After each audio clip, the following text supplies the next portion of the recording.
మన inner peace YouTube ఛానల్లో awareness, ఎరుక, జాగృతి సెషన్స్లో ఈరోజు ఎపిసోడ్కి మీ అందరికీ స్వాగతం అండి.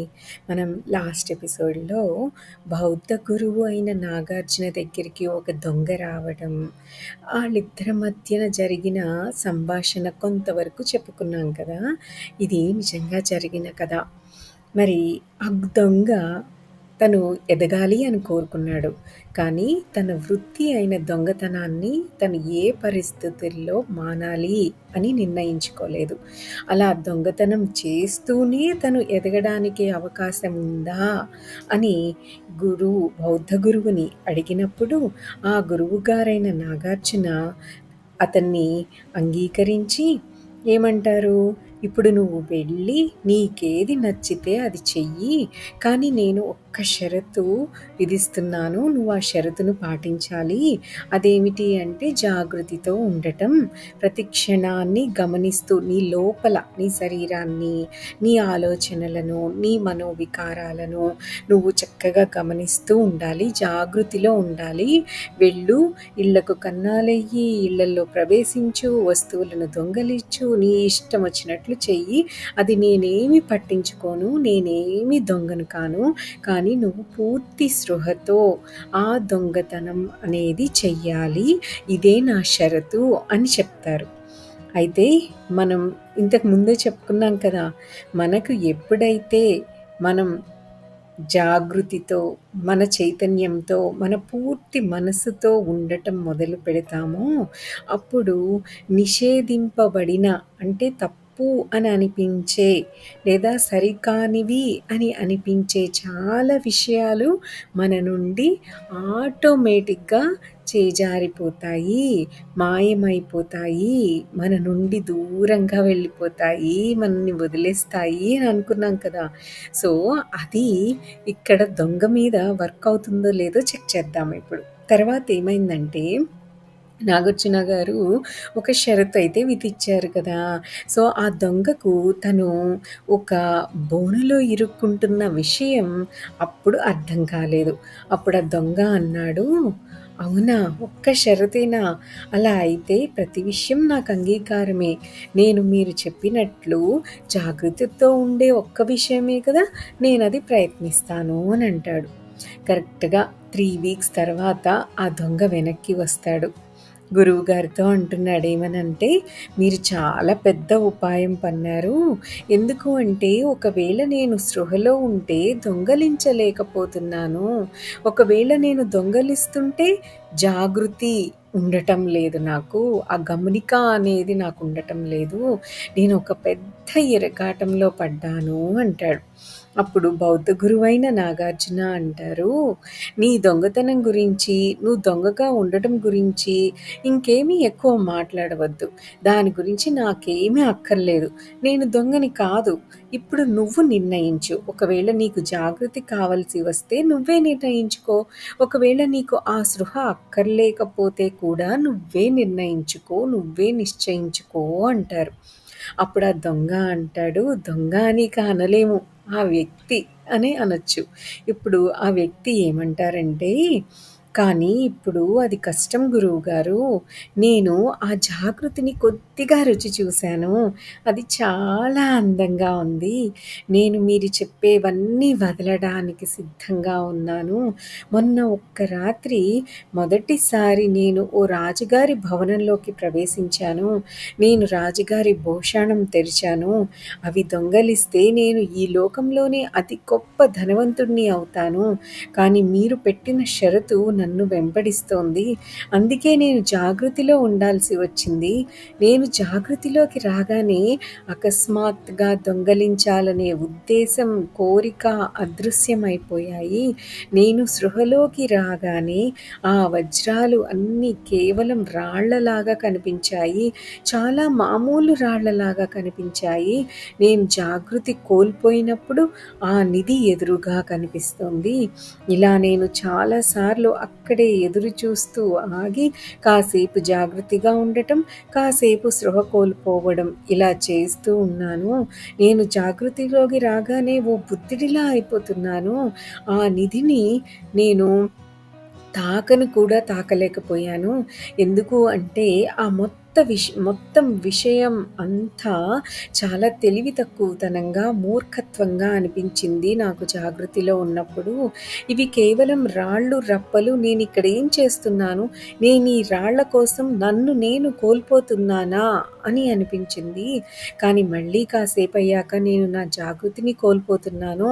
అప్పుడు మళ్ళీ ఆ వజ్రాలు చాలా అందంగా, ఆకర్షణీయంగా అయ్యాయి. ఇదంతా ఓ భ్రమలా అయింది. కానీ చివరకు నేను ఆ వజ్రాలు అస్సలు విలువైనవి కావు అని నిశ్చయించాను అని అన్నాడు ఆ వ్యక్తి ఎంతో అద్భుతంగా. మనకి అర్థమైంది కదా! ఒక్కసారి మనకు జాగృతితో ఉండటం తెలిసాక ఇంకా మిగతాది ఏది కూడా గొప్ప విలువైనదిగా మనకు తోచదు. మనకు జీవితం యొక్క మహనీయమైన బ్రహ్మానందం తెలుస్తుంది. అప్పుడు హఠాత్తుగా చాలా విషయాలు కేవలం అలా వాటికవే పడిపోతాయి. అవన్నీ తెలివి తక్కువతనంగా, మూర్ఖంగా కనిపిస్తాయి. ఆ ఉద్దేశం ఇక ఉండనే ఉండదు. ఆ కోరిక ఉండదు. కలలన్నీ కరిగిపోతాయి. అందుకే హెరాక్లిటస్ ఏమంటారు? ఎవ్వరూ కూడా నిద్రపోతున్న వారిలా పనులు చేయకూడదు, మాట్లాడకూడదు అని. ఇదొక్కటే కిటుకు. ఏమిటది? మేల్కొన్న వారి లోకాలు అందరివి ఒక్కటే. నిద్రపోతున్న వారికి ఎవరి సొంత లోకాలు వారివి. అంటే సత్యాన్ని తెలుసుకున్న వాళ్ళు జాగృతిలో, చైతన్యంతో, స్పృహతో, గమనికలో ఉండే వాళ్ళ లోకాలన్నీ కూడా ఒకేలాగా ఉంటాయి. వాళ్ళు సత్యాన్నే చూస్తూ ఉంటారు. అదే గమనిక లేకుండా, జాగృతి లేకుండా నిద్రలో ఉండే వాళ్ళకి ఎవరి స్వప్నాలు వారికి ఉంటాయి. నిద్రలో మనకి ఎవరి స్వప్నాలు వారికి ఎలా అయితే వస్తాయో, జీవితంలో కూడా ఎవరి అర్థాలు వాళ్ళకుంటాయి. ఎవరి ఆలోచనలు వాళ్ళకుంటాయి. ఎవరి లోకాలు వాళ్ళకుంటాయి అన్నమాట. సో కిటికల్లా మనమేంటి ఏ పని చేస్తున్నా కూడా ఎప్పుడు కూడా నిద్రపోతున్న వారిలా మనం ఉండకూడదు.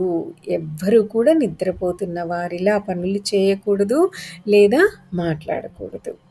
స్వప్నాలు ఎవరి సొంతం వారివి అని అనుకున్నాం కదా! ఎవరి కలలు వారివి. అవి పూర్తిగా వ్యక్తిగతమైనవి కదా! ఇంకెవ్వరూ మన కలలో ప్రవేశించలేరు కదా! మన కలల్ని మనం ప్రేమించే వారితో కూడా మనం పంచుకోలేము. భార్యలు, భర్తలు ఒకే మంచంపై పడుకుంటారు. కానీ వారు కలల్ని ఎవరికి వారు విడివిడిగా కంటారు కదా! కలలను పంచుకోవడం అనేది ఇంపాసిబుల్.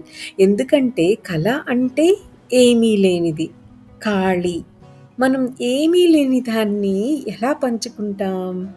కల కేవలం ఒక నీటి బుడగ లాంటిది. అది బొత్తిగా ఉనికి అనేదే లేనిది. దాన్ని మనం ఎలా పంచుకుంటాం? మనం కలలను ఒంటరిగానే కనాలి. అందుకే ఆ నిద్రపోతున్న వారి వల్లనే, అంటే చాలామంది నిద్రపోతున్నవారు, వారెంతమంది ఉంటే అన్ని ప్రపంచాలుంటాయి. ఎందుకంటే ఎంతమంది నిద్రపోతుంటే అన్ని కలలుంటాయి కాబట్టి, ఎవరి కలలు వారివే కాబట్టి, ఎవరి ప్రపంచం వారిదే కాబట్టి, ఎంతమంది నిద్రపోతున్న వారి ఉంటే అన్ని ప్రపంచాలుంటాయన్నమాట. సో మన సొంత లోకం మనకుంటుంది మనం నిద్రపోతూ ఉన్నప్పుడు. ఒకవేళ మనం నిద్రపోతూ ఉంటే మనం మన సొంత ఆలోచనలలో, మన సొంత వ్యక్తిగత సిద్ధాంతాలలో, కలల్లో, కోరికల్లో మూసుకుపోయి కప్పబడిపోయి జీవిస్తూ ఉంటాం. ఎప్పుడెప్పుడు మనం ఇంకొకరిని కలిసినా 2 లోకాలు గుద్దుకుంటున్నట్టే ఉంటాయన్నమాట. ఎందుకంటే వారి లోకం వారిది, మన లోకం మనది. సో మనం ఎవరినన్నా కలిసినా అక్కడ ఎలా ఉంటుంది? 2 లోకాలు గుద్దుకుంటాయి. లోకాలు ఒకదాన్ని ఒకటి కొట్టుకుంటాయి. ఇది ఉన్న పరిస్థితి. ఇప్పుడున్న పరిస్థితి అంతా ఇలాగే ఉంటుంది అని ఖచ్చితంగా చెప్తున్నారు ఓషో. కావాలి అంటే ఒక్కసారి గమనించండి. మనం మాట్లాడుతూ ఉంటాం. మనది మనం చెప్పుకుంటూ ఉంటాం. అవతల వాళ్ళకి ఆ విషయం అర్థం కానే కాదు. వాళ్ళ లోకంలో వాళ్ళ ఉన్న స్థితిగతులకు వాళ్ళకెలా అర్థమవుతుందో అలాగే ఆ విషయాన్ని అర్థం చేసుకుంటారు తప్ప ఇంకోలాగా కాదు. ఇద్దరు మనుషులు ఒకేలాగా అర్థం చేసుకోవడం అన్నది ఎప్పుడు పాసిబుల్ అవుతుంది? వాళ్ళిద్దరూ కూడా జాగృతిలో సంపూర్ణంగా ఉన్నప్పుడు, చైతన్యంతో ఉన్నప్పుడు, గమనిస్తూ ఉన్నప్పుడు సత్యాన్ని ఒకేలా చూస్తారు కాబట్టి ఇద్దరూ ఒకే ప్రపంచంలో ఉన్నట్టు అనుకోవచ్చు. లేదు అంటే ఎవరి ప్రపంచం వారిదే. దీని గురించి మరింత ఎక్కువగా మన నెక్స్ట్ ఎపిసోడ్లో డిస్కస్ చేసుకుందాం. దట్స్ ఆల్ ఫర్ టుడే అండి. Have a great day. Thank you.